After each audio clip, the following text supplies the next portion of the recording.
Mariella Smith, Chair of the HART Board of Directors, welcoming you to the August 26th Board of Directors Arterial Bus Rapid Transit Workshop. This is being conducted virtually.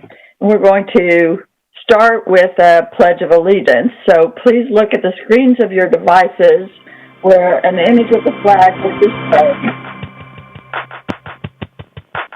And join me in the Pledge of Allegiance.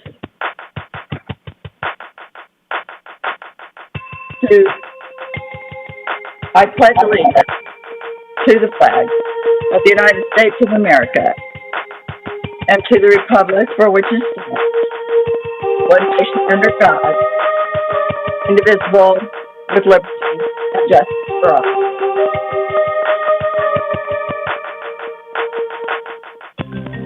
Thank you. And it sounds like somebody has not got their phone on mute, so we were hearing their waiting message. All right. If everyone would keep their phones on mute while we are while you're not speaking, and just unmute to speak, that'll keep the feedback down. Before we take attendance, I do want to welcome Mr. Tyler Hudson, who was appointed by Mayor Castor to fill the City of Tampa vacancy. I am hearing some feedback. If everyone would mute your phone, please. We will formally welcome Mr. Hudson onto the board at our September 14th board meeting. So that will be the time for us to fully express a big welcome. But for now, I just want to express our appreciation that Mr. Tyler is joining us at this workshop today. And with that, Ms. Arthur, would you please take attendance? Absolutely. Good morning. This is Danielle Arthur from HART. Please say here after your name is called. Mayor Jane Castor. Director Hardin. Present. Director Hudson. Here. Director Kemp. Here. Director Knight. Director McLean. Here. Director Mechanic. Here. Director Miller. Director Overman. Here. Director Schisler. Chair Smith. Here. Director Vieira. Here. And Director Williams. Here. Thank you.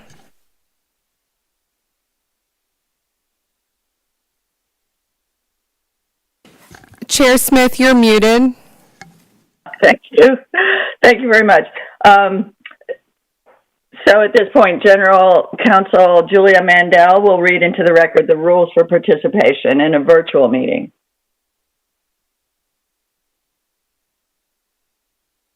Sorry about that. I was muted. Good morning. Good morning, Ms. Mandel. Let me pull up the rules.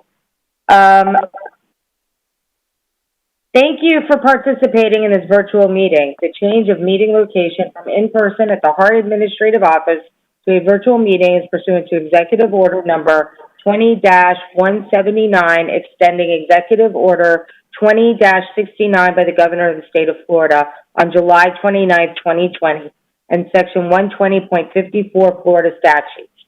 Due to social distancing, the boardroom in the e-board administrative office is only accessible for personnel facilitating the meeting.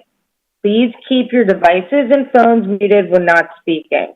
Muting the sound and the microphone on your device will help avoid feedback. Please, you may enable your video camera on your device, but discontinue all personal conversations for the duration of the meeting. Please follow along with a copy of the meeting agenda and materials sent via email. All presentations will be shared on the screen while presented. Roll call will be taken for attendance and for voting, although today we will not have any action taken. Quorum and voting results will be announced. There's an opportunity for members of the public who have pre-registered with HART staff to provide comments. General Counsel will read the record of the public comment participation rules. During the meeting, please wait until the chair asks for comments or questions from the committee board members for each agenda item as the meeting progresses through the agenda. If you want to provide a comment or ask a question, please signal that you want to speak by activating the hand button, which is the white circle next to your name on the screen.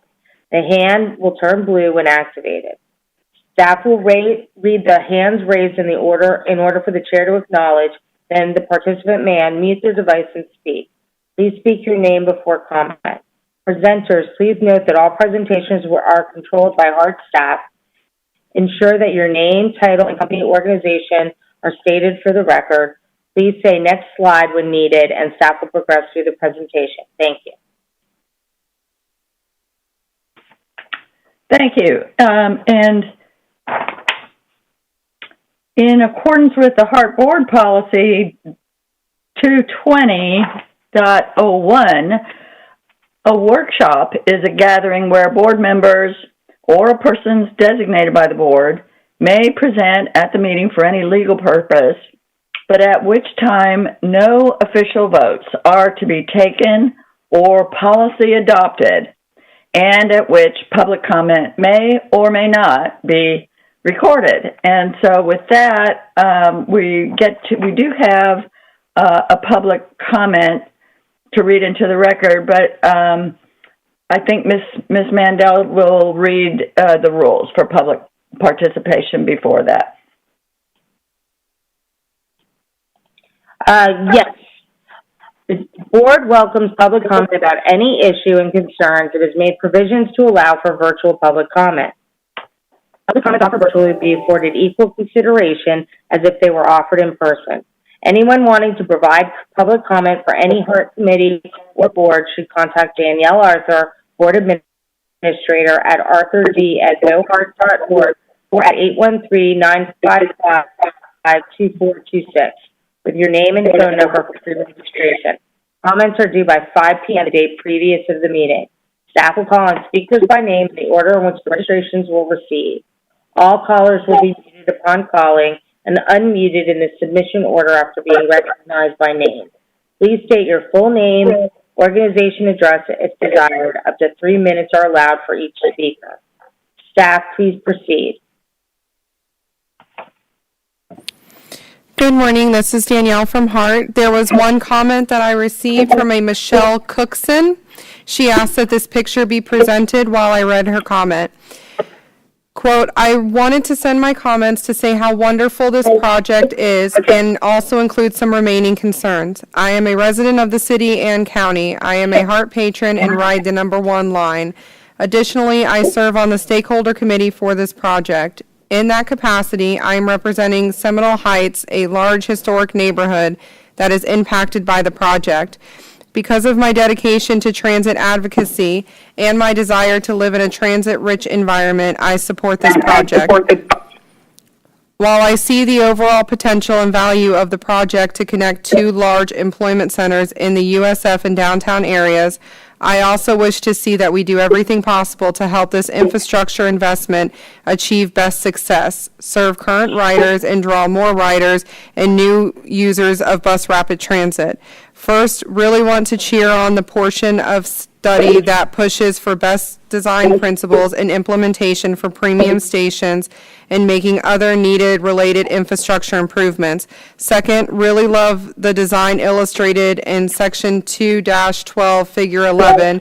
Another great example is the Metro Rapid Silver Line that just opened in Houston, which is the image shown. On behalf of my neighbors and other users of the HART system that have reached out to me and requested that I say this on their behalf, of continued concern is where we see that this line is sacrificed throughout all of Seminole Heights. If we are making the argument that this is a better option and alternative to continued auto dependency, then we must also include dedicated lane and signal prioritization through one of the most densely populated and highly valued neighborhoods in the city. We do not exist to address old, perpetuated mistakes on behalf of FDOT and bear the brunt of their created issues due to the interstate and overemphasis of LOS exclusively, especially at high speed through urban communities. The sacrifice should be an existing lane of car-only traffic to ROW for this BRT. The only way to relieve congestion is to create conditions that transform these corridors and ultimately remove cars from the roadway in order to move more people more safely and focus on human movement and safety over just this one mode automobile. We continue to redevelop and build more densely within Seminole Heights. The time to adjust approach is precisely with the implementation of this BRT infrastructure.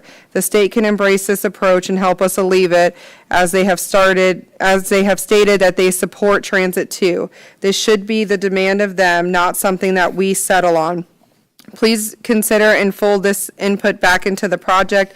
I will continue as a citizen to do all I can to request of my elected officials, the MPO, FDOT, and others for additional funding, prioritization, and to ensure this becomes a reality in its best form, not in a half-hearted, afterthought manner. We cannot have this end up being implemented like what happened with Metro Rapid on Nebraska Avenue. Let's believe in our vision and capacity to deliver on it and fight for the best. We can and must connect many travel modes to ensure best outcomes, performance, and demonstrate to the community a built environment that is connected, a connected network of mobility. We can build and connect many successful, makes sense to me to use it, transit systems. Thank you. Regards, Michelle Cookson, Tampa, Florida, 33604. This concludes her comment. Thank you. Well done, Ms. Arthur. Are there any other public comments today? No, ma'am. That concludes public comment. Thank you. So at this point, we can move into our workshop presentation and Mr. Chris Cochran, Director of Service Development, and Mr. Justin Willits, Senior Planner with HART, will provide a status update on the BRT project and facilitate discussion about next steps. So, gentlemen, you are recognized. Thank you, Ms. Chairwoman. Christopher Cochran, Director of Service Development. Today, we are here to give you an overview of the progress of the Phase 1 for the Tampa Arterial BRT study. Today, not only myself, but Justin Willits, Senior Planner, he's the Deputy Project Manager on the HART side, will be presenting. We also have Joel Ray, Principal in Charge from Tyndale Oliver, and Demian Miller, the Senior Project Advisor from Tyndale Oliver as well. Also on the line remotely on the other side of Florida is Jill Quigley from Tyndale Oliver, who's also been a critical part of the Tyndale Oliver team, will be available possibly to add in as well. So first and foremost, we appreciate your time this morning. We've blocked out 3 hours for this discussion. We really don't anticipate it taking 3 hours, but we did want to certainly set aside enough time to have this fruitful discussion if we do need it. So there's plenty of time to be able to present this and do plenty of QA at the end as well. So to start, in early 2019, January, the board approved the final contract with Tyndale Oliver to move forward with this DOT study. The study is 100% funded again by FDOT. $2.5 million was provided from them to do this. And we'll go ahead and move forward to the next slide, please, Danielle. So as far as the study approach, the scope of this study is made up of 6 primary tasks spanning 2 phases. As part of the approval process by the board for this project, staff was directed to move forward with phase one of the project back in January of 2019. And that really carries the primary planning elements with this to establish the recommended alternative, some supporting transit project opportunities, and complementary non-motorized mobility improvements as well for consideration. With that, we were asked to bring back those recommendations at the end of phase one, which is where we are at today, to present to you all in a board workshop format for a full discussion and staff to bring forward recommendations before we move into phase two. And again, today, as we discussed, this is really for bringing forth recommendations and discussion, at which time we're asking for, Justin will talk more about the specific asks for board action items next month. Next slide, please. So as a reminder, for those of you who were here in early 19 and those of you who are new since the inception of the study, real quick go over the purpose and goals before handing it off to Tyndall Oliver, who will give you really a more detailed summary of the analysis process that has gotten us to this point. The purpose of this study is really to evaluate and identify a single preferred alignment within the Florida, Nebraska, and/or Florida avenues to connect downtown Tampa and the USF Tampa campus. Next slide, please. The primary goals were threefold. First and foremost, to identify safety and transit operational conditions that can be improved upon within this corridor. We also looked at the analysis with the goal of improving connectivity for east-west routes that could not only look at improving the north-south operations, but also how we connect to the east-west routes to be able to get people into this primary corridor that moves people between these critical locations. And then ultimately, all of these adding up to improve local transit access for communities in this corridor between USF and downtown Tampa. But this is, I think it's careful for you to understand that this is not only limited just to bus, but also we looked, important portion of this was looking at the inclusion of bicycle and pedestrian connectivity with signalized crossing improvements, and you'll learn more about that as Tyndall Oliver speaks to the more of the analysis and the technical aspects of the study so far. So, we ask that you consider listening with an open mind to the concepts and recommendations that staff has come up with, and we look forward to a fruitful discussion at the end of this presentation. So at this time, I'm going to hand it over to Joel Ray of Tyndall Oliver to begin running you through the technical aspects of the study. Joel? Good morning, board and audience. This is Joel Ray from Tyndall Oliver. I'm going to quickly walk you through, as Chris suggested, the technical process and results that have brought us to where we are today. I will point out that some of this material in the early slides may look familiar, as we provided an update to you back in January to let you know where we were in the process. And obviously this is all probably still very fresh in your mind since we haven't had a whole lot occurring since that January meeting. But I do want to advance to the next slide and show you the alternatives analysis process that was initially conducted, because obviously we had the three major corridors of Florida Avenue, Nebraska Avenue, and Fowler Avenue to look at, to combine them in some fashion to create alternatives for the potential arterial BRT project. Initially, 17 alternatives, in fact, were identified using first a combination of the extent of Florida Avenue from downtown to Fowler and then Fowler Avenue, and then also looking at an option from Nebraska Avenue from downtown to Fowler and then again to the USF area. And then the remaining 15 options use the 15 various cross streets between Florida Avenue and Nebraska to create the 17 total alternatives. There were two screening processes used to pare those alternatives down. The first was called the fatal flaw analysis. That analysis used 4 primary measures that encompass 14 criteria. That particular analysis got us down to 3 preliminary alternatives shown on that map in the center of the slide. The first alternative was the line ball alternative, shown by the red line. If you advance the slide one time, it'll show that appearing. And this going from downtown, it follows Florida Avenue to Linebaugh, then heads east to Nebraska, and then again to Fowler to get to the USF area. The second preliminary alternative was Palm Avenue.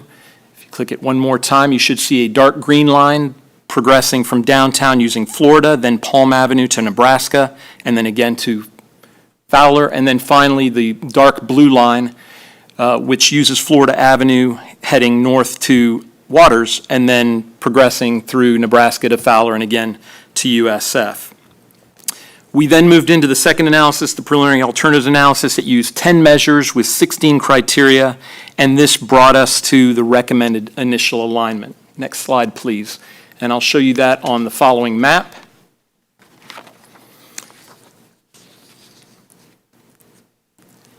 Shown on the left is the full alignment. This is the recommended alignment. As shown, let's start in the north in the USF area.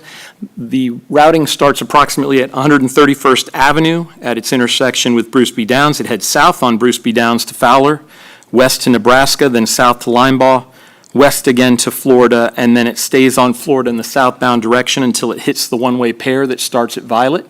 And then it uses Highlands and Tampa in the southbound direction from there into downtown, and then when it heads back north, it uses Florida Avenue. In the downtown core, you will see in the details to the right, you will see that the downtown core in our initial proposed alignment, we were following the general alignment of the streetcar extension that was planned, as well as the current Route 1, which took the service down to Whiting and then head back north. You will see later that that route structure in the downtown core has been expanded to encompass Channel Side and some of the work being done in the southern part of downtown.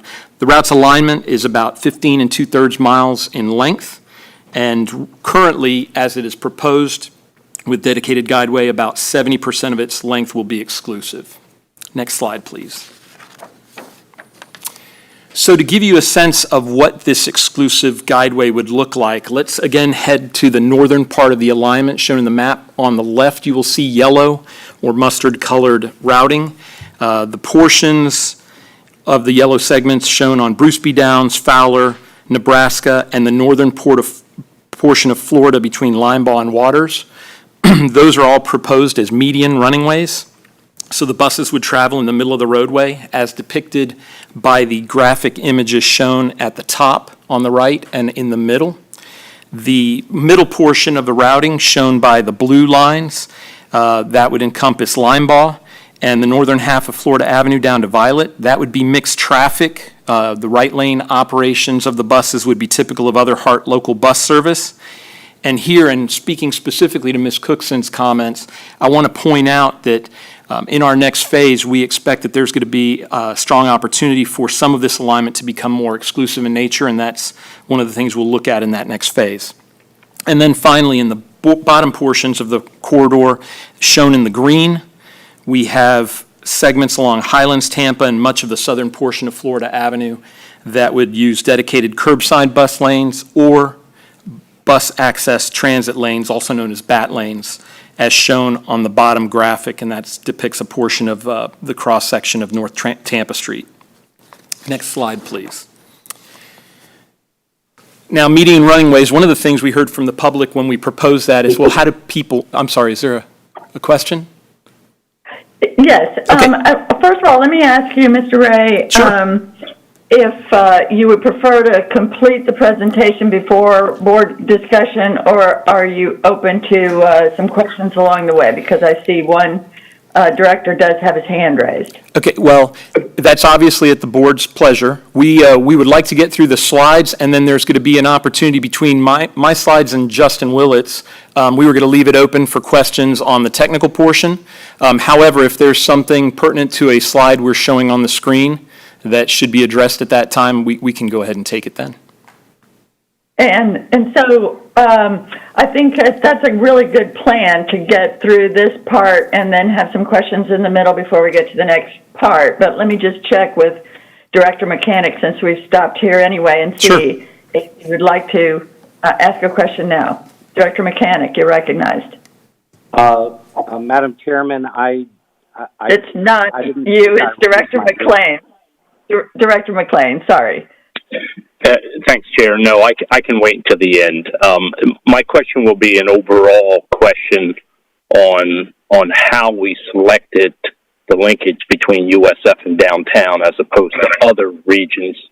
What was the catalyst for that is what I'm going to ask, but we can wait until afterwards to discuss that, if you will. Okay, you're first in line when we get there.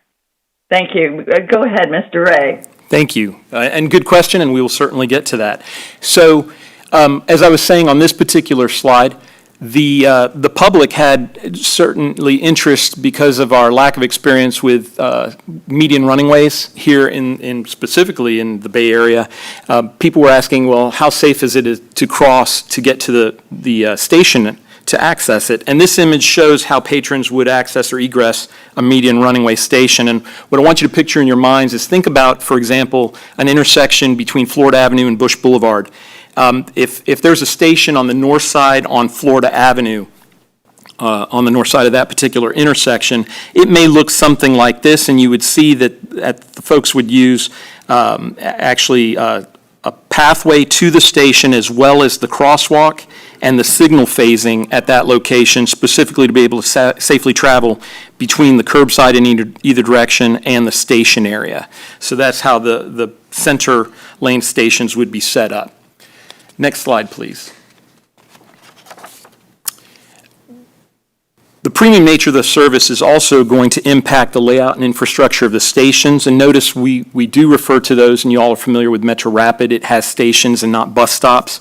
The premium nature of the service would suggest that we do that. And the station concept shown here has a generic style that isn't necessarily what HART would utilize. It's just more to show you the specific elements that could be included. HART would obviously apply its own branding to the stations, but specifically shown here, you see designated by the letter icons, the various elements that could be implemented, including shelters with lighting, variable message boards that would show real-time schedule information for the passengers to use, ticket vending machines so that we can get people to pay for their fares off board to help speed up the boarding process, as well as raised curbs to permit level boarding, which would also help speed up that delay at the stops or the stations that typically occurs. And finally, there would be parking for bicycles and perhaps other micromobility modes like scooters. Next slide, please. In addition to enhanced stations, another benefit that the proposed service would have is a benefit to the riders in terms of travel times. And so this graphic was used at the public workshops to show folks what they could expect. It compares directional travel times for HART's current Route 1 service on Florida Avenue that connects UATC to downtown, and the estimated travel times for the BRT service. As shown in the alignment map to the left on the right-hand side of the slide, you'll see that it's showing the travel times for northbound trips from downtown to USF. On Route 1, according to its schedule, those trips typically take about 46 minutes. However, we know that congested periods like during the PM peak commute, those travel times can take as much as 80 or more minutes. In the case of BRT, because of much of its alignment being dedicated, we would see travel times in the range of 32 to 35 minutes. The map on the right shows you similar savings in travel time in the southbound direction, where you have 60 minutes typically for scheduled Route 1 service, 65 or more minutes in the peak period, and then 33 to 36 minutes travel time for the BRT. Next slide, please. Another important factor when considering any new premium transit service is what level of ridership could be generated by it. To help answer this, our team used the FTA STOPS model to develop ridership projections. In the table at the top of the slide, you'll see a line shown in white. The alternative is called recommended stations. This is the recommended alignment ridership estimates. On a typical weekday as shown, it's projected that ridership would total between 9,000 and 11,200 passengers. A little more than half of these are expected to be transit dependent, and about a third or a little over a third would be new riders, because we do expect that the premium nature of the service is going to attract existing patrons from adjacent routes like the Route 1. The row in blue, this was a secondary ridership scenario we wanted to run. I will point out that we do have station locations identified, and we tried to maintain typical half-mile spacing for those, but there were some areas where the spacing was greater.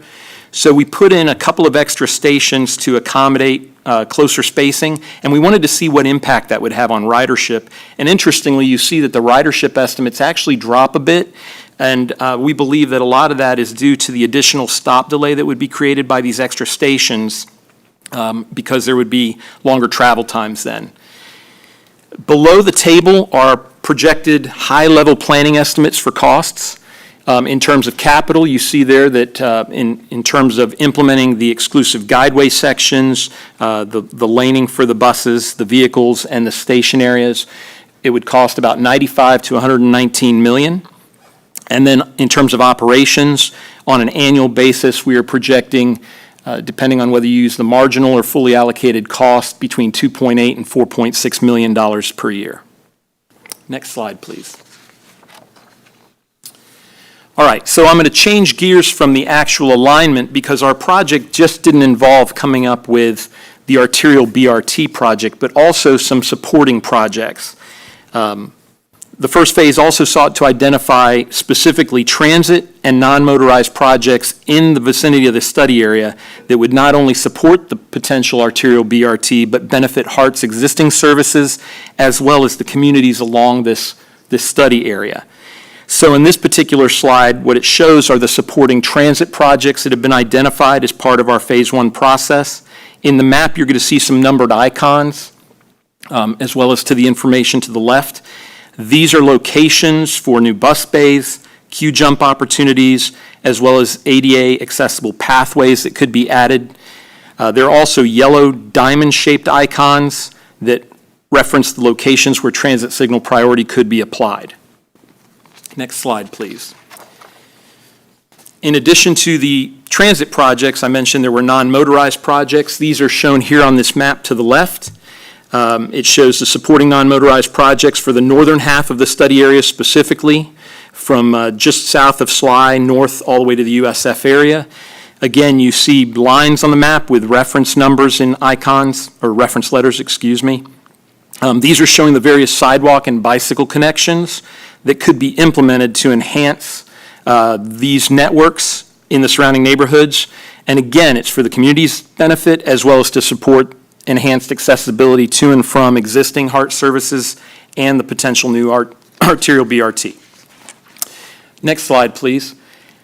This is a continuation of the non-motorized projects. As you can see, there were considerably more than the transit.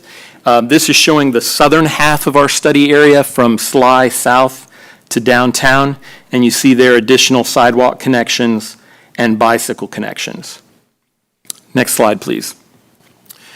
So you saw that there are a number of projects that could support both BRT as well as existing HART services in the communities. To help guide HART staff in phasing these, we came up with a three-step prioritization process, and it's shown here on this slide. The first step in the process was we prioritized each set of projects, the transit and the non-motorized, by type. So on the right-hand side of the slide, you'll see there the 5 criteria that were used. They're shown in green. That were used to do this for the transit supporting projects. It was a qualitative assessment. Each of the criteria were scored on a scheme of 1 to 5. And then we used the 4 blue criteria below that to prioritize the non-motorized projects in similar fashion.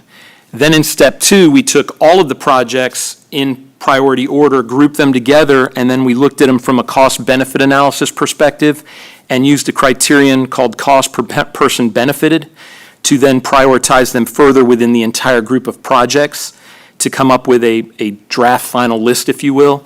And then we've run that final prioritization list through staff and stakeholders and technical committees to get input on this final prioritization list. Next slide, please. Now, to show you the combined list, and I'll just highlight a couple of projects. These on the slide you're seeing are bicycle projects and sidewalk projects that were the highest ranked among the supporting non-motorized projects. You can see there, for example, bicycle projects with shared lane markings on 15th Street from 131st to Fletcher. There's also a new separated bike lane on Hillsborough Avenue from I-275 to Nebraska Avenue. The cost estimates for these range between $608,000 and $907,000, depending on how they're implemented. And then you see sidewalk projects, for example, Bougainvillea on the south side of the road from Florida to Central, and then from Central to Nebraska, a couple of sidewalk projects there. And then the costs are shown there between $327,000 and $521,000. Next slide. In similar fashion, just wanted to show you the highest priority transit supportive projects. You see there some of the projects include transit signal priority, bus bays, curb extensions at various locations, and then the cost for implementing these top projects, ranging from about $470,000 to $941,000. All right, with that, that's my last slide. I would turn it over to Justin at this point, but I know we already have one question, so we could go ahead and open it up for any questions on the technical side. And thank you for the opportunity to present. Thank you, Mr. Ray. Let's start with Director McLean, then. Yeah, thank you, Chair. And this could be for Justin or Chris or any of the board members. We do have a number of new board members, and so my overall question was the catalyst that made us look at USF to Tampa linkage, Tampa downtown, I should say, linkage versus other linkages out there. What was the catalyst? What was it? The close connection between the two in terms of employment? Was the amount of transit that happens in that corridor? I'm just trying to get a feel for what was really the overall catalyst that made us look at, the USF to downtown Tampa versus a West Shore to downtown Tampa, those kind of things. Director Mechanic, this is Chris Cochran. McLean, my apologies, I'm sorry. We've done that twice, Tina. So the catalyst for this particular connection, first and foremost, this has been a connection between USF and downtown that has long been considered for premium transit dating back many, many years. This particular pot of funding that is available from DOT has gone through a couple different variations dating back to when CEO Kellerman was here, and ultimately, while the initial funding was set for an east-west consideration in the Cypress area, I believe she made the request for this funding to be moved to evaluating this particular corridor to DOT.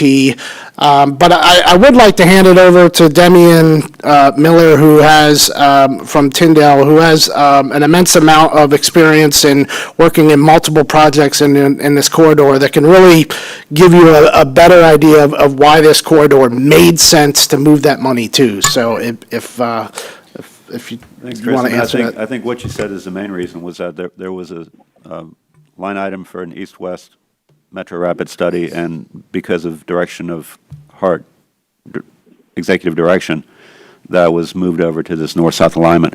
I would say, though, that the downtown USF connection has been something that the region has looked at for a long time. That was, a principal consideration back in the light rail study days. It's always been sort of the crown jewel of a transit alignment. And the way this scope was written, it talks about not only the goal of providing a true premium BRT connection between these two major destinations and employment centers, but also doing things that benefit the existing service out there. And so just the fact that the Route 1 service today is one of the best performing routes for HART was another impetus to put it in this direction. I think we all hope that there'll be additional BRT corridors that we can collectively study in the future, but this is the one we chose to do first. Okay, and thank you very much. Who's just talking there? I'm sorry, Demian Miller with Tyndall Oliver. Okay, thank you. Hope that answers your question. And Commissioner Kemp, you're recognized. Thank you. Can you hear me okay? Yeah. Okay. I am just very excited. I followed this project through as it went to the different phases, and I've seen it in pieces. I am extraordinarily excited. I'm glad to see the minutes cut off was more than I would have imagined, actually. Going from 80 minutes down to 33. This is one of the top ridership routes we have in Route 1, a route that I take, my aide takes. I take it from time to time. My aide takes it a lot. We heard from Michelle Cookson. This is the exact place, I think, where we've had the most ridership, or where we've looked the most to connect the university to downtown, as well to connect downtown to West Shore and the airport. And I hope, and I know that we will be looking at Cypress for doing that, a street level BRT, which is the BRTs that work the best, that people walk to. 80% of people walk to transit. This is also an equity issue in terms of who it serves, and we have to look more and more at that in when we are doing our transit investments. It's such a cost-effective. I loved Ms. Cookson's picture at the top of the Silver Line in Houston, which I actually lived in Houston for a few years and took the bus to work every day when I lived there.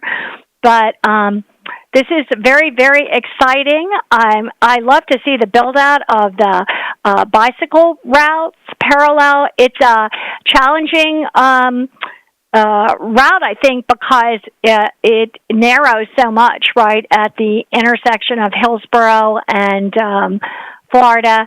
But they will continue to work through some of this. But I am so excited to see this move on. I look at this as being the west side of the wall that is I-275. Then we can have CSX on the east side, and Cypress going along that important connection from downtown to out to West Shore and the airport. I think those are all really exciting connections after years of this kind of backwards L being the focus of attention, which we all knew needed if we were ever going to kick off a transit system, premium transit option. So this is very, very exciting. I have watched as the plan went through and had asked my questions before about some of the particular choices that were made. But this is great, and I very much like seeing it. It's also operationally kind of the cost of a little bit more than the cost of the bus system that we have there already operating. The investment is primarily the capital and getting that dedicated corridor and getting those lovely stations instead of, I will tell you, the station that I walk to and take, at least when I come home, is a pole in the ground. There's a little low wall that a business that was abandoned built. So if you did want to sit, there's nothing over you to protect you, and there's nothing. It's as you basically the only amenity is a pole, and it's got about 2 feet of sidewalk as the cars whiz by and almost hit you unless they are congested and stopped, and then they are stopped there, and you can make your way through them to cross the street. So it's much needed. It'll be an incredible amenity for the neighborhood. I'm sure it'll for this whole area from USF to downtown. We're getting all kinds of apartment buildings and complexes along Florida Avenue at this place. It's going to be a real benefit for in every way, and will really be a great BRT project to kick off in Hillsborough County. Thank you. And Director Harden, you're recognized.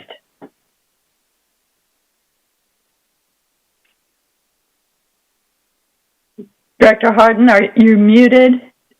you had your hand raised? Yeah, I apologize. I took my hand down. I'll wait till the end. Thank you. All right. See no further questions or comments. Hey, Chair. Hey, this is Director McLean. I just want to thank Commissioner Kemp there for her comments. I think that helps sum up one of my questions I had there when she mentioned ridership and equity, and I think that was a great way to sum that up. I agree with you. I think this will be a great project for that region. And I also agree that there's a lot of growth, and we're seeing growth, so this will be fantastic as that kind of goes along together. So thank you for your comments, Commissioner Kemp. Good discussion. I think, Director McLean, I think you're right that at this juncture, it's a really good idea to recall what was the impetus for this route as we're getting into this publicly, and understand all the previous studies and thoughts and conversations that brought us to this corridor. And thank you, Commissioner Kemp, for summing that up for all of us. Seeing no other board comments or questions, I think we can move forward with the presentation. Mr. Cochran? Thank you. I'd like to ask a quick question, please. Thank you, Commissioner Oberman. You're recognized as and thanks for your patience. There's a tiny bit of delay in this process. No worries, no worries. I would love to, I looked through the board packet and I did not find these slides, and maybe they are there, but I haven't located them. So if we could assure that each of the board members actually get a copy of the slides themselves. I still have several documents and backup information, but I didn't see the slides. And there are some great illustrations to help us visualize what's there. So I was just going to request if they've not been delivered to the board members, it would be great to see them in the future, or refer back to them in the future. Thank you. I'll stop there. Thank you, Commissioner Oberman. I always like to see the presentation materials ahead of time as well, but I thought we had these in our backup. Okay. I'll look again. I just didn't see the actual slides. I saw a lot of materials, but I didn't. Right. I'm with you. I always like to have this to prepare ahead of time. I think we have a better discussion if we can all do our homework ahead of time. Thank you. Councilman Vieira, you're recognized. Thank you, Madam Chair. I appreciate it sincerely. No, I just wanted to echo and affirm again some of the comments by our colleague and friend, Commissioner Kemp. Thank you for those words. I also wanted to stress, just how important this project is potentially for that potential USF to downtown route for development in the USF area. I know many of you know of the Tampa Innovation plans for some sort of an innovation district for the North Tampa USF area, and mass transit is part of that larger vision, including having that mass transit quality connector between the USF area to downtown Tampa, which will do what mass transit is meant to do in terms of corresponding economic development throughout the route, but really invigorating and making robust the investments we're looking at making in the North Tampa area. That's something that the city and the county are working on together as friends, and I know that we're going to continue to do that, but I just also wanted to throw out something there for that potential benefit that I'm such a big supporter of. Thank you, Madam Chair. Thank you. And like Mr. Ray said at the beginning of his presentation, there hasn't been anything going on since the last time we looked at this in January. So, but still, it's especially important that we all have this coalescing of discussion over where we've been, where we are now, and where we're going, so we get back on board. Seeing no more hands up, if there is, go ahead and sing out. But I think we're ready to move on with the next part of our presentation. Mr. Cochran. Thank you, Director. So at this point in time, I'd like to bring Justin Willits, Senior Director for HART, to the presentation to present our collaborative and staff recommendation efforts. And Justin, go ahead.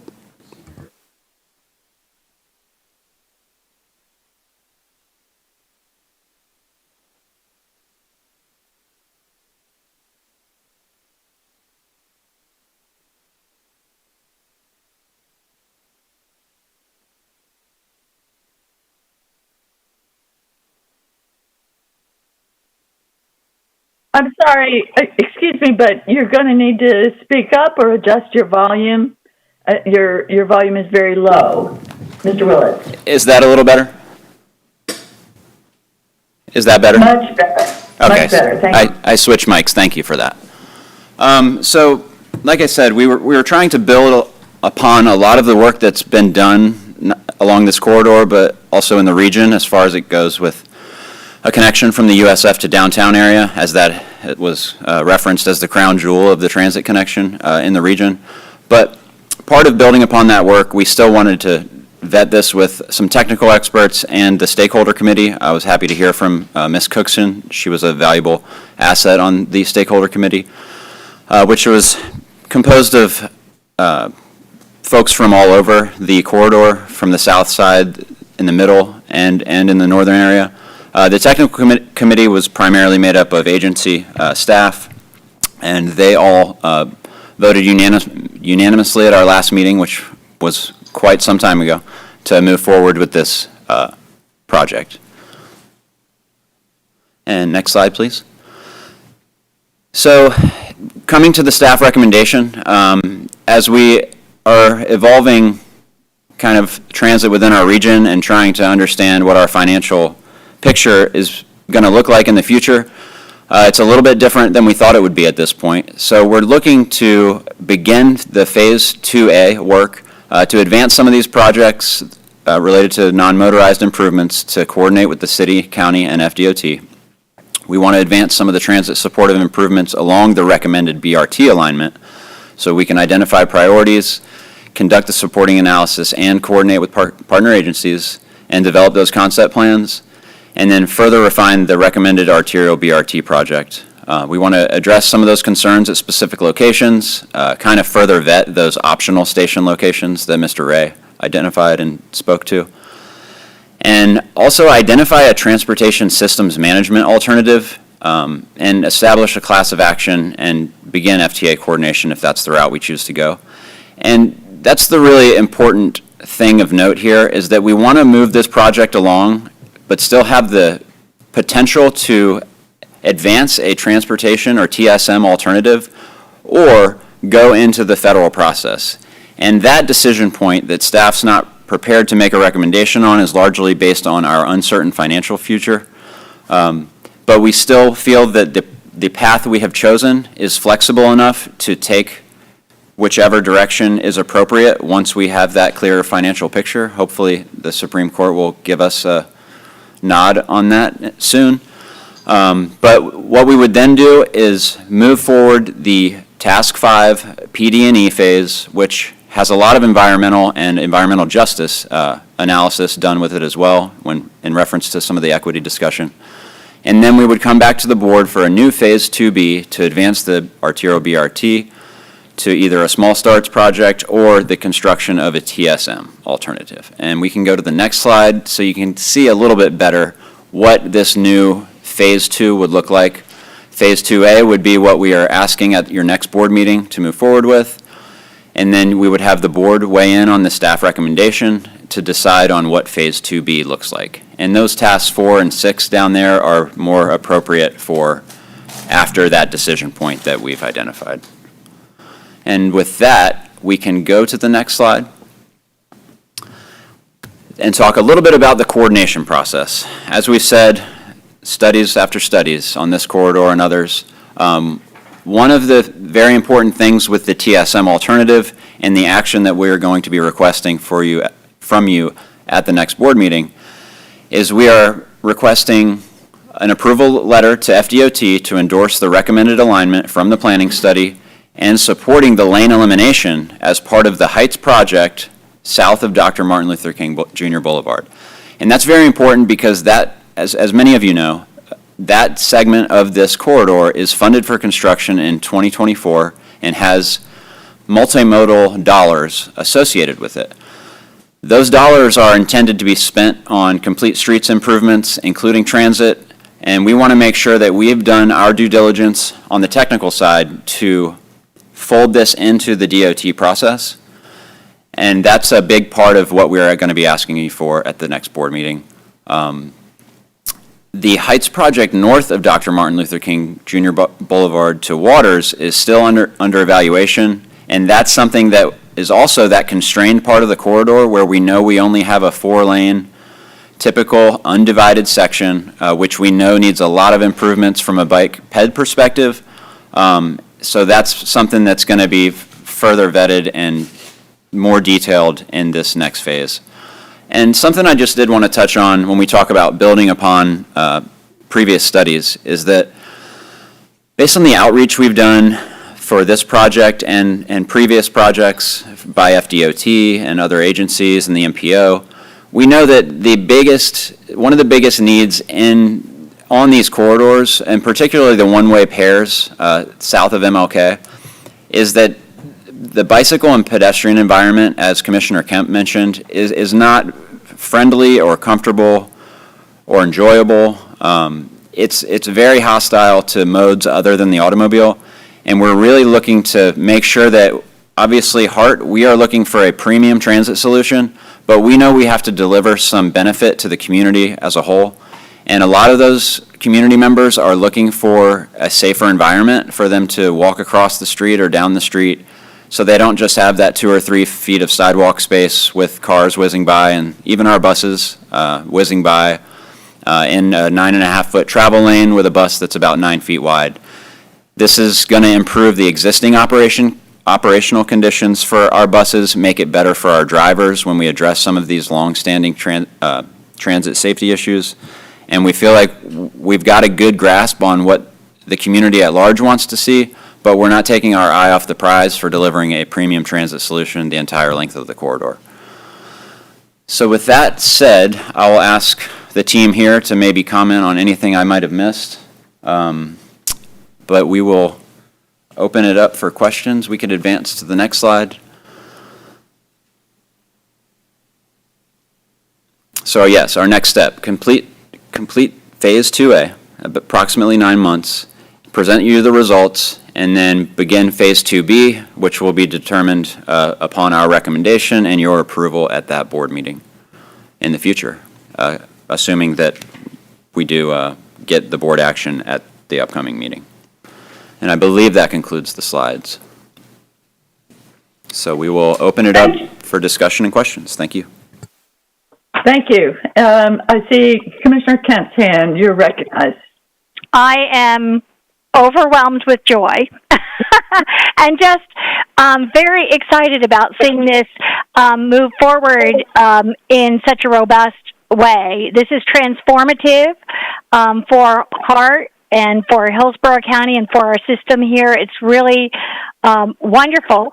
Thank you, Mr. Willits, for pointing out as well about the walkability and the bicycles routes, which are getting to be more and more used. I mean, I think this is a real way where we can show a walkable, transit, bicycle-friendly community, and we just have lost that to a great degree, and don't have much examples of that. So this is just so exciting. I would like to, one of the things that was not focused on, I know it'll be focused on later, but because we're talking about and because I always do this with all the projects, I mentioned the operational costs and the capital costs, but and I know that this isn't the focus of this, but I know you, at the beginning it was mentioned something of about $120 million in capital costs. It's a 15-mile route that we're talking about, but I just wanted to let it kind of just the basic outline and maybe have a staff person confirm, because I think it's a good refresher for people to know. We're looking, when we look at submitting this for the Small Starts program, I mean, just as a really rough outline, I realize it doesn't always work that way, but about half of the $120 million, $60 million federal, $30 million state, and $30 million local, just as just a very rough ballpark.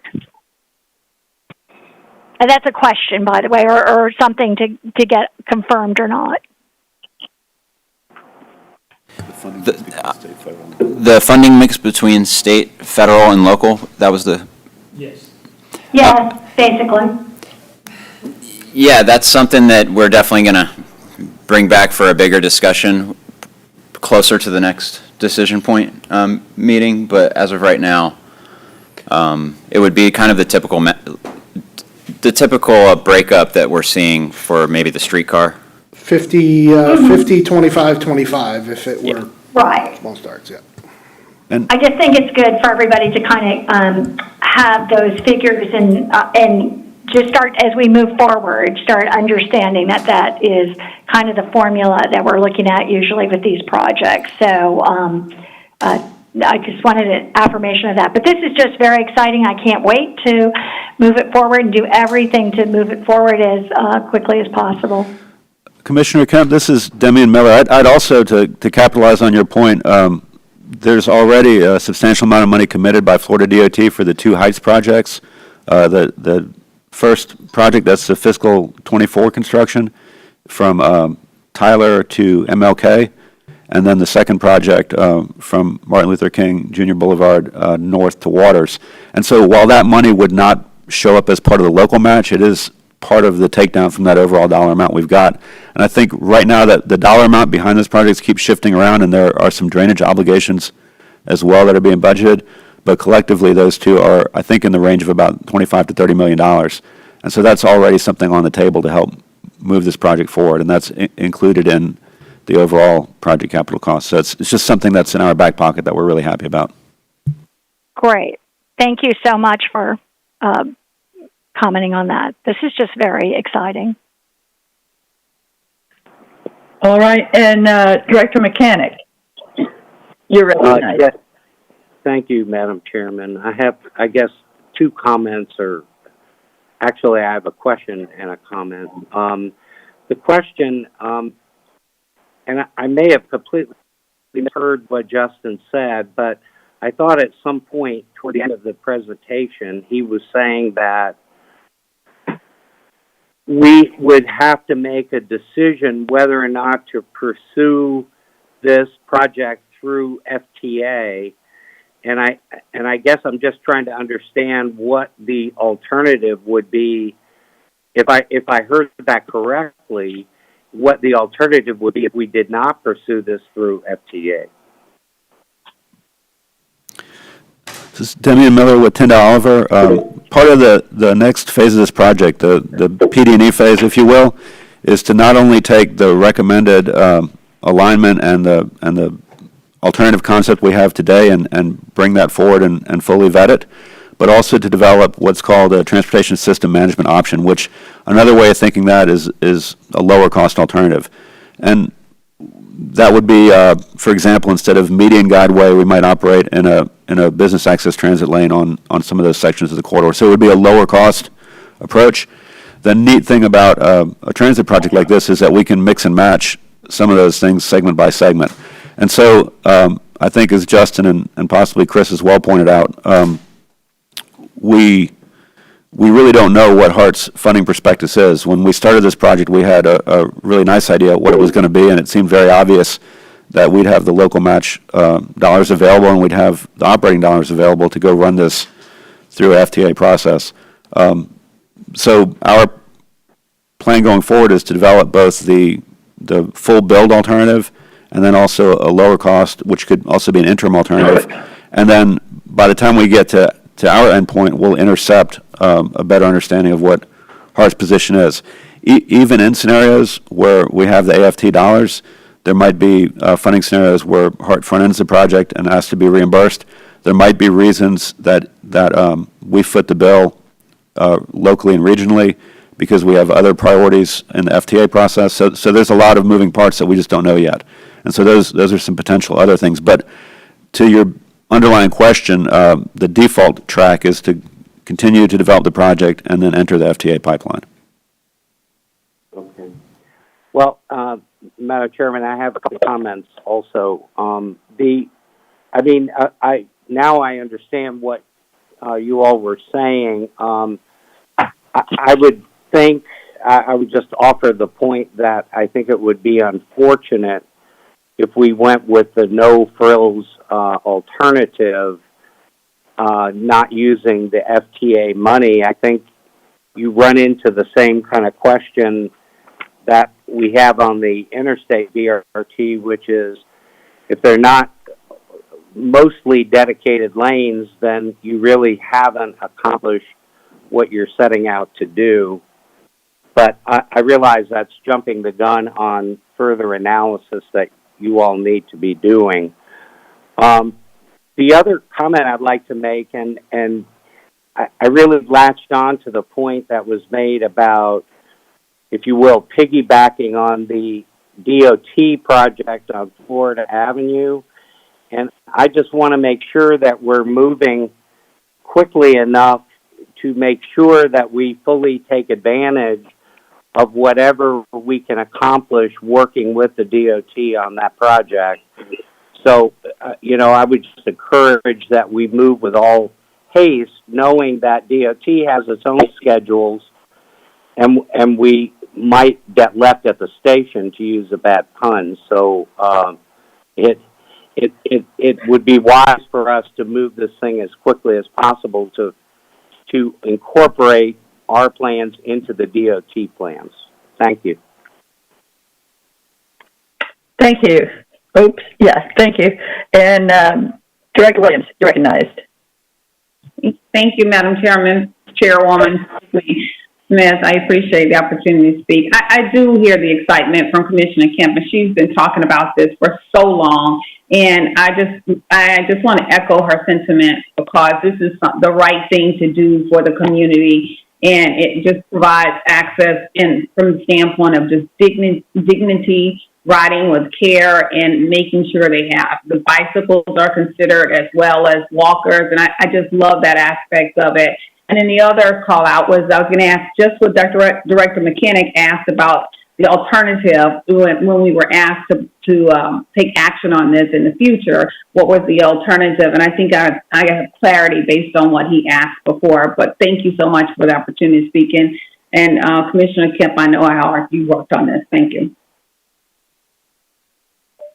Thank you. Director Harden, you're recognized. Thank you. I appreciate it. So likewise, I think we're all very excited about the possibilities to have this type of premium transit connection between our,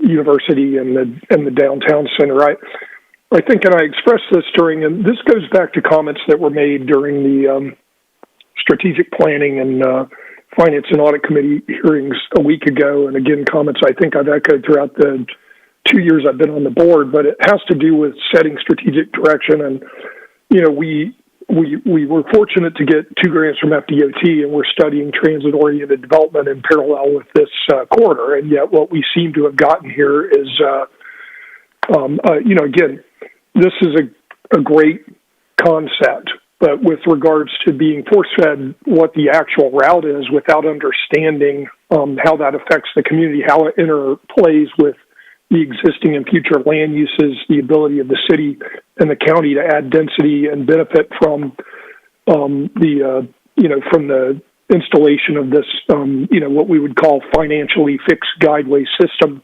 which will give developers and landowners some, reliable idea that these improvements will be there for some time, and then also give the city and the county an ability to do a value capture to operate this system, which we know will operate at a deficit off the fare box. So, I like it. I'm very excited as Commissioner Kemp, but my concern is that we're sitting here looking at basically a recommendation that we want to vote on with regards to an exact route.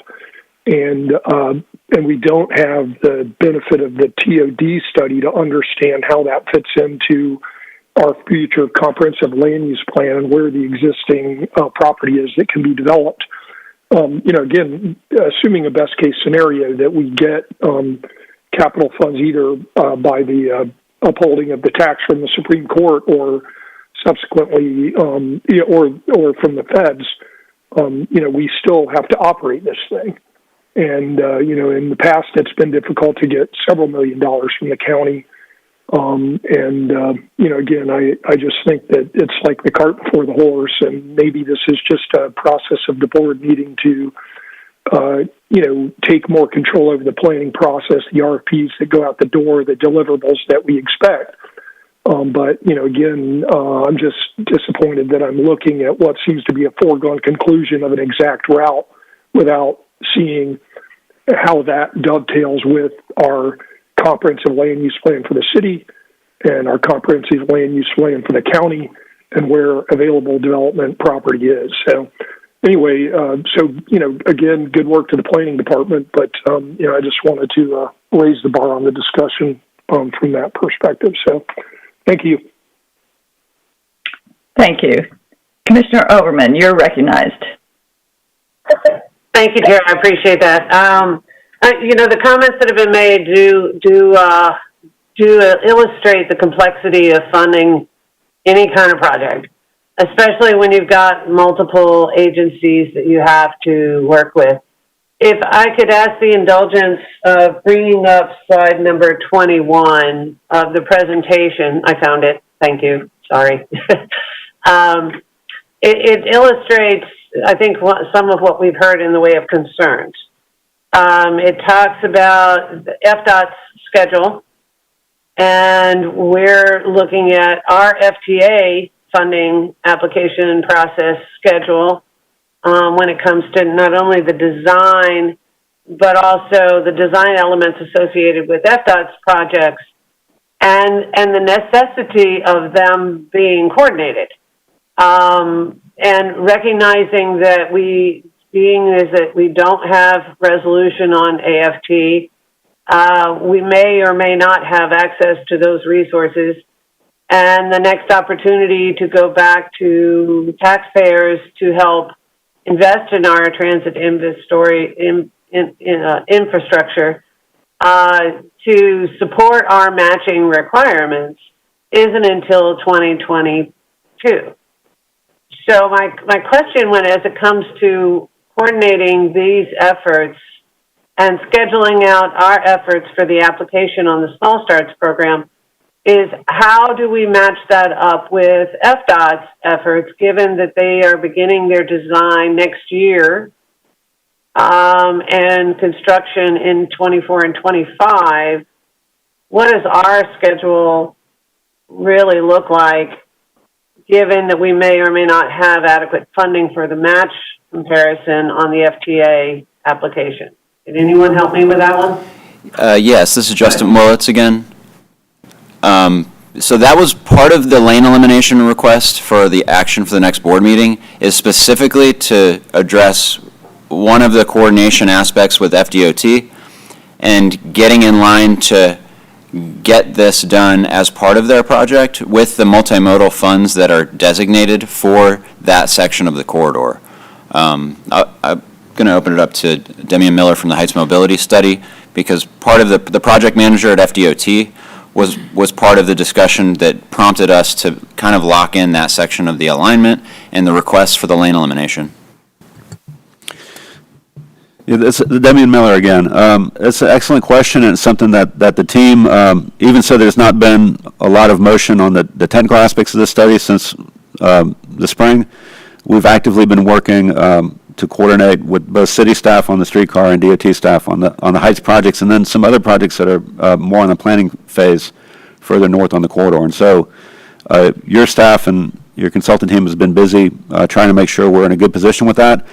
As Justin mentioned, that first phase of the Heights project we're in a very good position where we've taken and tried to advance the BRT project concept as absolutely far as we can, and then turned over the cross sections and even some of the intersection details to the FDOT concept development team to basically fold into their project. So we feel like with the letter of support from HART's board to support DOT's request for a lane elimination on that first segment, we're in a really great position with that.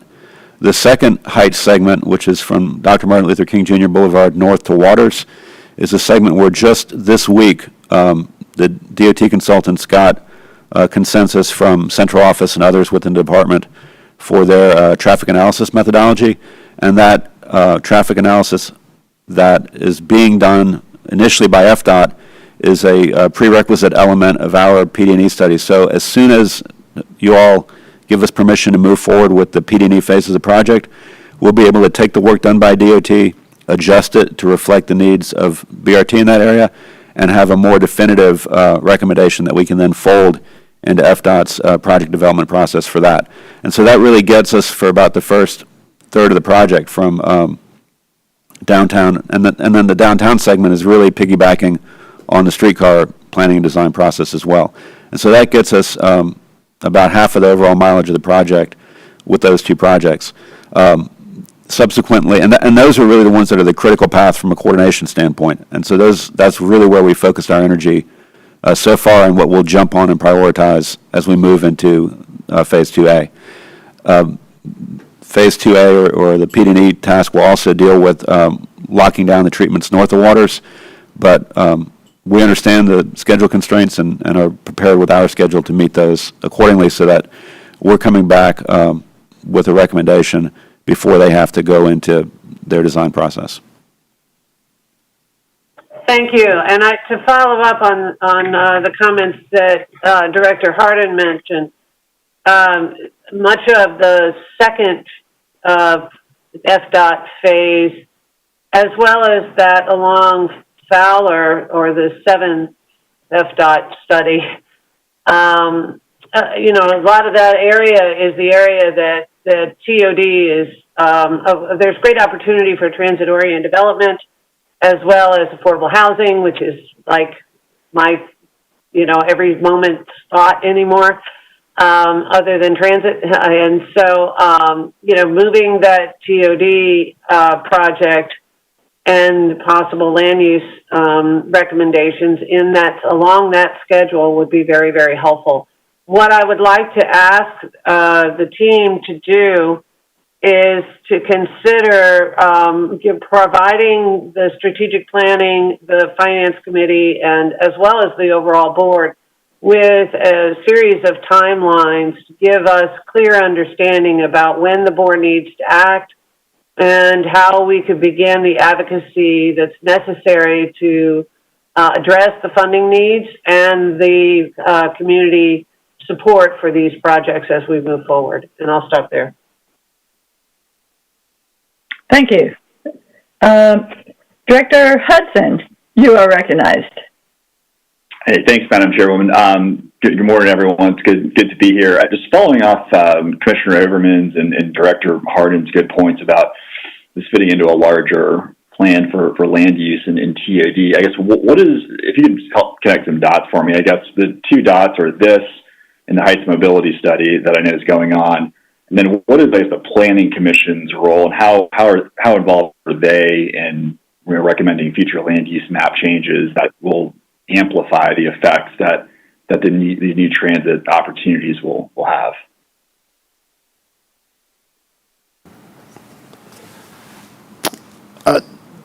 Director Hudson, this is Chris Cochran. So in terms of the FTA TOD study that we have going on currently, the goal out of that is to Excuse me, Mr. Cochran, I'm going to ask you to try to speak up or turn up your volume. Sorry, I just realized I had my mask on. The FTA TOD study that we currently have going on, one of the goals out of that study is to, within this exact corridor, to evaluate current policies and land use conditions and how they either contribute or inhibit future, existing and future TOD opportunities in that corridor, and evaluate the opportunity to redesign those policies, if you will, into different types, into essentially different subtypes of station areas based on the surroundings of up and down that corridor that not only can be used in that corridor but can be replicated throughout Hillsborough County and potentially the region as well. So ultimately, that's the goal of the TOD study, and you know, I think that may be a little bit to the point of where Commissioner Harden, Director Harden is speaking and getting a little bit ahead of it, but that will help guide us in sort of cementing what our station area types and areas will be in that corridor in the long term. And Demian, do you want to add to this? I would just add that you know, the Planning Commission deals with the overall countywide land use plan, but really a lot of where the rubber meets the road is with the city of Tampa, which most of this corridor is within their jurisdiction. And that gets down into the zoning and things like that. So I give you the example up by the Sulphur Springs area, the Kmart property, Tower Park, you know, all of that's within city jurisdiction. And I'm sure that the TOD study will be looking at recommendations to deal with how the zoning there, which is I think now commercial intensive or commercial general, could be modified to deliver, you know, with the evolution of that land use to deliver better products. We did not look at land use to the same extent that the TOD study is doing, but we did look at a gross level some land use potential, and part of that was trying to help make some of the alignment decisions early in the project. So considering things like the eventual reconfiguration of Rubles Park public housing in the south end of the corridor, thinking about the vacant acreage or underutilized acreage around the river, and then thinking about some of the other larger properties, the Floraland Mall site, which is both a massive transit generator today based on the existing uses, but also shows potential for infill and redevelopment, and of course the entirety of the Fowler corridor. So we think that this corridor does have those infill and redevelopment opportunities that really kick it into the next level. We also did some sketch analysis of sort of small scale development and what that could mean. Exemplars would be some of the smaller apartment complexes that have been built in the Seminole Heights area. But really, those larger properties, we think that's on everybody's radar, are the ones that are going to truly come in at this like next level of development opportunity to support the transit investment. Great, thank you. Next up is Director Mechanic. You're recognized. Asked to speak again. Okay, Oh, sorry. my hand was still up. Sorry. Yep. Sorry. Okay. Thank you. And Director Williams, is your hand still up from before? Or do you have a new comment?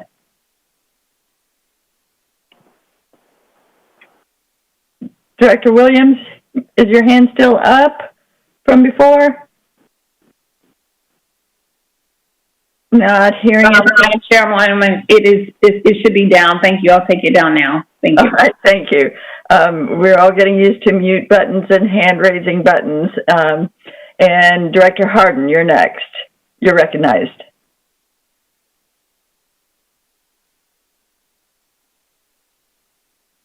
Director Harden, is your hand still up from before?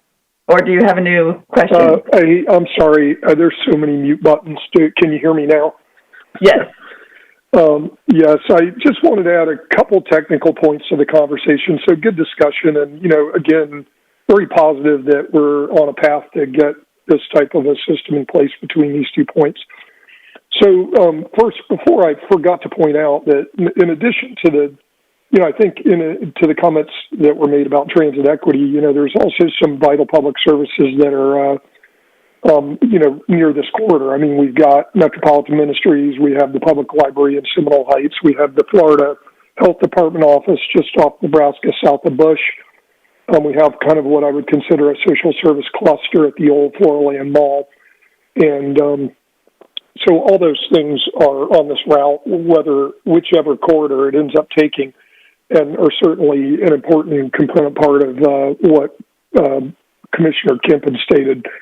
And additionally, though, I wanted to point out that I want to say, you know, high level, there's got to be about 4 miles, at least, of this corridor that are in the county. So I think the county line is near Bougainvillea or Linebaugh. And I think, and then goes up to Fowler, and then all the way over to the university. And the University Square Mall property, of course, is one of the huge component parts of potential value capture to operate this system.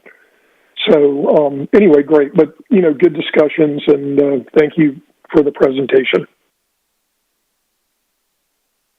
And Commissioner Kemp, you're recognized. I wasn't going to go too much into the land use part of it, but I'll do it just for a minute since we delve so deeply there. But if to the city and the county and anyone along this route, please, no storage on it. We just had a huge storage facility built right on Florida, which is just such a waste of this property opportunity. So I'll say that should be like a first do no harm thing.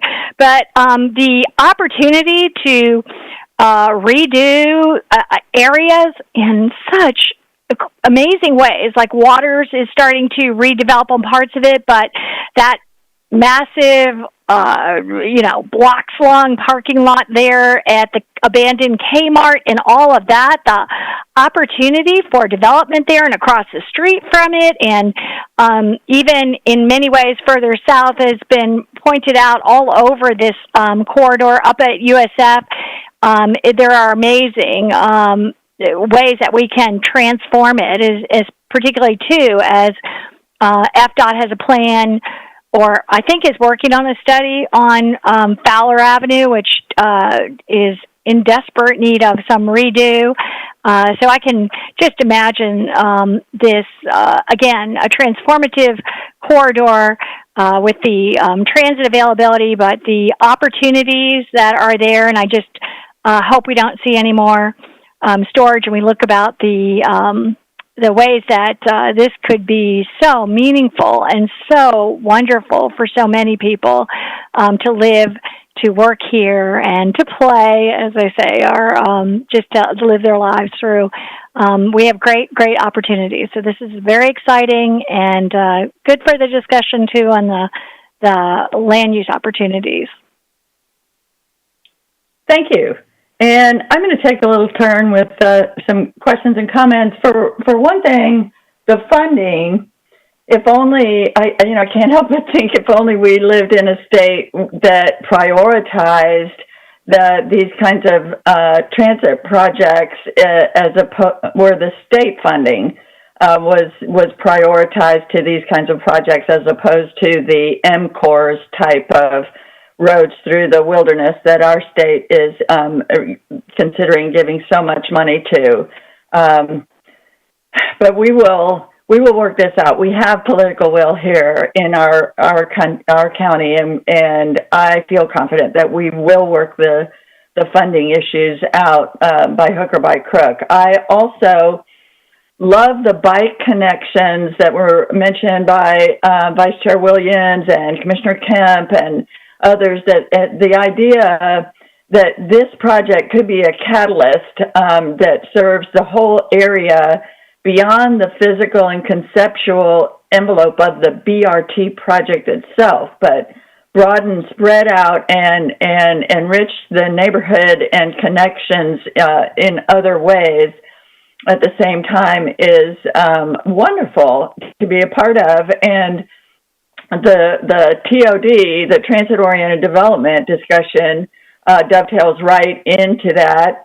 There is kind of a chicken or the egg dynamic, I think, with the TOD and the transit, because, the transit will drive the development as much as the development should drive where the transit goes. So, I just see that working in conjunction, but and certainly we can use this plan as we, consider new development moving forward in Tampa or the countywide.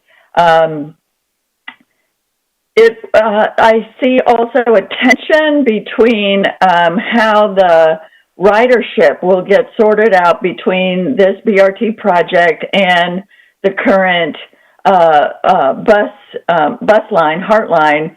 And so, I would like to see an overlay of the stops and maybe just a little bit more fleshing out of how this BRT project impacts our HART routes along the same corridor.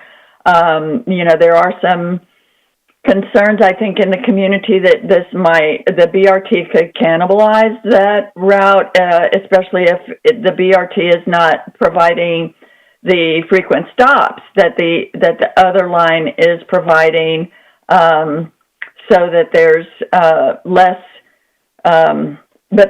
ridership on the BRT if we incorporate those other stops. So I just would like to hear a little bit more about how they work together. Maybe that's something I can talk to staff about offline.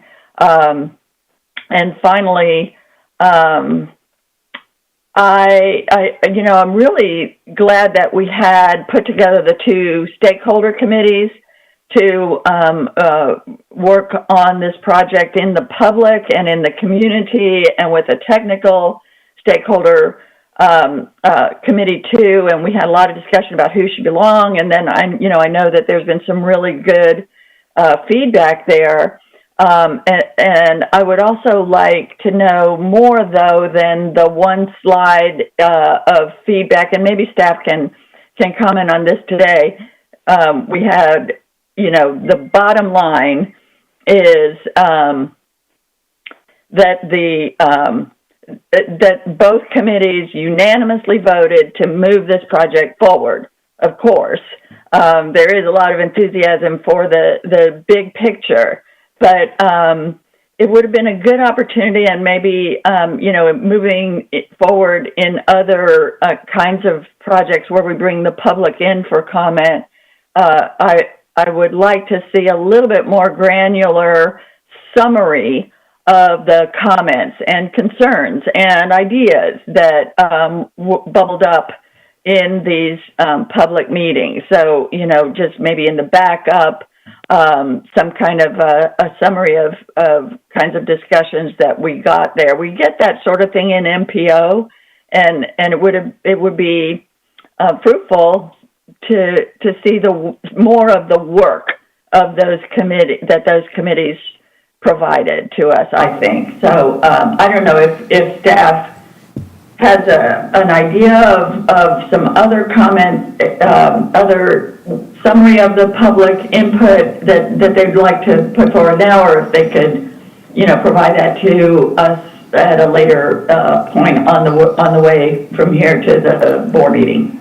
Yes, this is Justin Willits again. We will definitely provide you with the tech memo summarizing those committees and get that to the board as soon as we can, probably within days or next week. Thank you. I know it's a lot of work on everybody's part, staff and the public, so it would be good if at the board level we could have a little bit more benefit of that. Thank you. And Commissioner Kemp, your hand is raised. You're recognized. Thank you. Just one point of clarification. I think it's great about the stops, but this route, and the staff correct me, I just want to make sure, this BRT route would replace the current route. So that is largely a funding question. But just to give you a little context from the service planning side, that one of the issues with the Metro Rapid and Route 2 was that the Metro Rapid would get stuck behind the Route 2 and it deteriorated the quality of the service. So one of the things, and I think Commissioner Kemp is a big advocate of some of the stop consolidation work we've done, particularly on Florida Avenue, is that we're trying to increase travel times by spacing those stops out better. So there's certain segments of this corridor, particularly in the constrained section we've identified from Hillsborough to Waters, where the limited number of stops help us keep that service moving. We have not formalized the recommendation for how to modify the Route 1, or if we modify it, or maybe we just run it less frequently.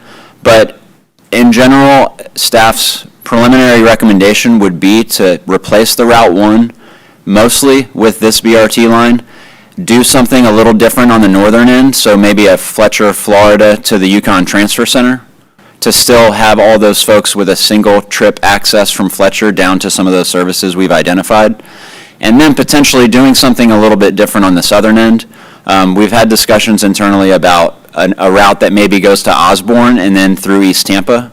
That's still something we were hoping to work out in the short-term service plan that we haven't fully funded because of the surtax funding associated with that COA. And the, there's a little bit of a backlog there that we haven't filled that you all know about.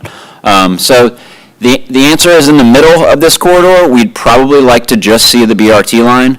But at the northern and southern ends, we'd like to see a little more local service, particularly if we have the dedicated guideways on the southern end.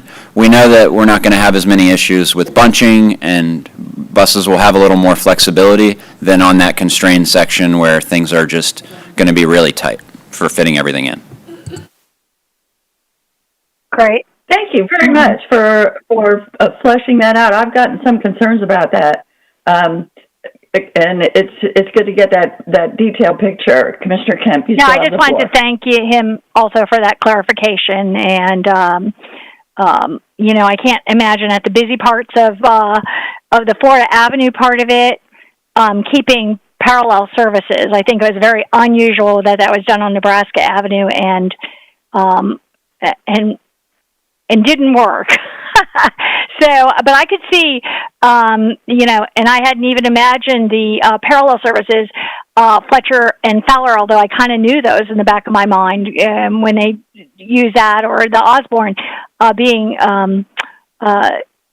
good services that I could see working as well. But I can't imagine running the Route 1 and this also.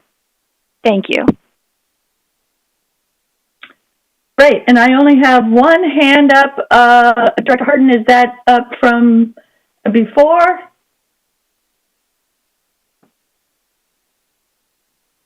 Director Hardin, were you, is your hand still up from before? I think so. All right, I don't see any further board discussion. Speak now or forever hold your peace. Then, this is going to conclude our business. We will, Mr. Cochran, do you have an outline of the next steps? Is there anything you want to say about next steps moving forward?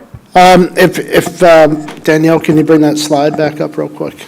Just to reiterate what you all can expect. So, excuse me, again, these are the next steps that you can expect to see on the September 1 board action item, and that's bringing forth to you the proposal to move forward with a Phase 2A option to move forward with Task 5, at which point in time we would propose that we complete Task 5 and come back at a later time to discuss how we move forward with Tasks 4 and 6, and also for the ask to provide the letter of support for the lane elimination on the southern end of the southern end from Martin Luther King Boulevard southward there. So that's what y'all can expect to see on September 14th, and we'll make be happy to make a small presentation on that just to kind of remind everybody what was talked about, and certainly there were some board members that missed this, so we'll look forward to that opportunity. Great, thank you. Any questions about the next steps?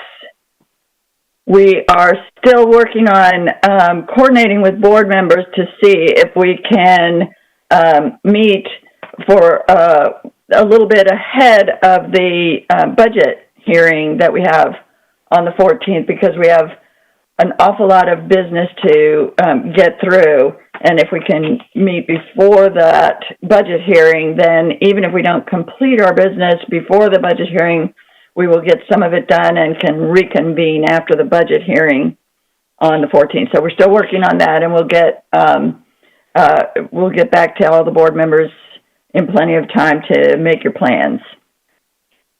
And I don't see any more hands for board discussion, so that will conclude the business for today. Is there any new business or anything anyone else wants to bring up before we adjourn?